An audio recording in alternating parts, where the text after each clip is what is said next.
Hey everybody, Professor Xavia here and Professor Stella here.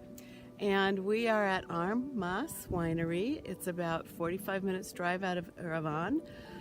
It's one of the largest production houses that we visited, and we thought we'd take a minute to tell you a little bit about why we chose to do field work in Armenia right now and about wine. So it's been Stella's idea. Professor Stella came up with the idea, so I'll let her explain.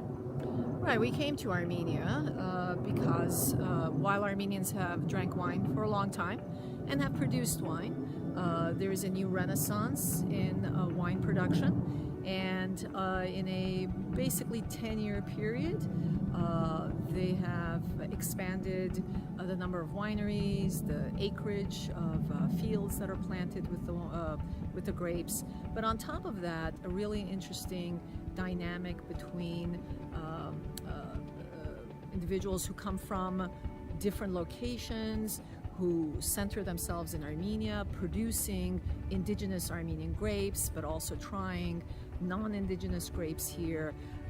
It's about the storytelling of how this has been a wine producing area for thousands of years. It also has a complexity involved within it in the contemporary history of the Soviet period and how Armenians began to produce cognac. So the grapes for cognac were produced, left in the fields, but other wine varieties were not.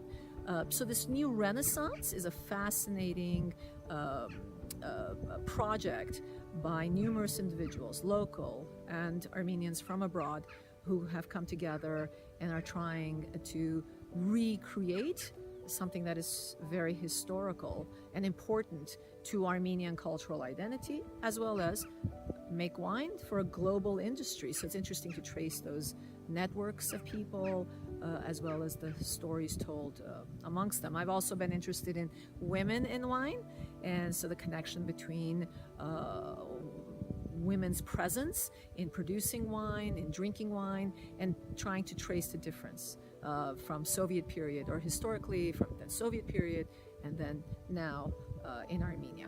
So I'm hoping that's why that's intriguing, and that's why we're here.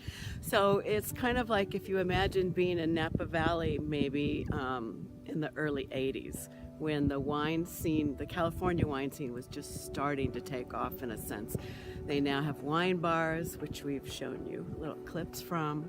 And so there's that sort of element. But the thing that I think is really interesting about the wine industry here is the attempt to create a whole new designation of wine as historic wine. So we have New World, Old World wines, and they're trying to create a new designation here because one of the oldest archaeological sites to have found wine production for more than just making it for your family was here in Armenia, and dates back to 6,000 years ago? 6,100 years ago. There you go, 6,100, which is why one of the winery labels is 6,100. And then to fast forward to the contemporary era, post-Soviet era, as someone told us, this is like the 60s, a great time of opportunity.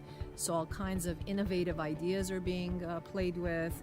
But even with this new innovations, you have these family-run businesses, which are fascinating to trace. So all in all, incredibly complex, historically rich, and very innovative and facing the future, sort of future involvement in the wine industry on a global level, while it is historic. Yes. So another kind of aspect of what's really interesting in Armenia right now is the aftermath of the Velvet Revolution. So people have a sense of optimism that things are changing for the better, and this is the time, historic time, that they have to really create the society that they want to live in. So all in all, a fascinating time to be in Armenia. Yes. With my friend who's been Armenian and me who has decided to become Armenian. Going native, I think we call it in field work, but right. Yeah. So I've done field work here for many, many years, and it's wonderful to experience field work through the eyes of someone who's entering the field here for the first time. Yeah. So that's been really a fascinating experience for me. It's been a great time. Happy doing field work with you, partner. Y'all should try it. Bye. Field work, yeah, you should try it. Bye.